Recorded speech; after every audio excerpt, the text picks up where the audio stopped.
Já parou para pensar como alguns parlamentares podem ficar protegidos de processos penais? Pois isso não é teoria não, virou proposta concreta que passou esta semana na Câmara dos Deputados. E agora queremos saber o que você acha disso. Mas você deve estar pensando o que aconteceu. Bem, na noite de terça-feira, dia 16 de setembro de 2025, a Câmara aprovou em 2 turnos a proposta de emenda à Constituição, a PEC 3 de 2021, apelidada de PEC da blindagem, ou PEC das prerrogativas. No primeiro turno foram 353 votos a favor, 134 contra e 1 abstenção. No segundo turno, o texto base também foi aprovado, 344 votos favoráveis e 133 contrários.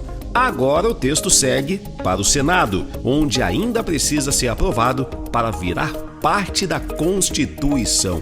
O que prevê essa PEC? Aqui estão os pontos principais da proposta. Primeiro, a autorização prévia para a ação penal. Deputados ou senadores só poderão ser processados criminalmente se a Câmara ou o Senado autorizar previamente. Isso exige votação da Casa Legislativa respectiva. Segundo, foro no STF para presidentes de partidos. Presidentes de partidos com representação no parlamento terão foro privilegiado, ou seja, seus casos criminais só poderão tramitar no Supremo Tribunal Federal.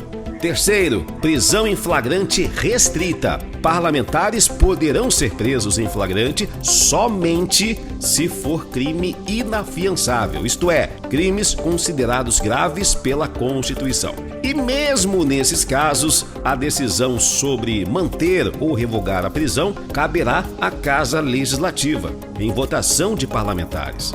Quarto, prazos para autorização. Quando o STF determinar ou outro órgão competente que um parlamentar seja processado, a Casa terá até 90 dias para decidir se autoriza esse processo. Se não decidir nesse prazo, presumivelmente, o processo poderá seguir. Quinto, votação secreta para algumas decisões. Algumas autorizações, especialmente para processar parlamentares ou manter ou revogar prisões, poderão ser decididas por votação secreta entre os deputados ou senadores.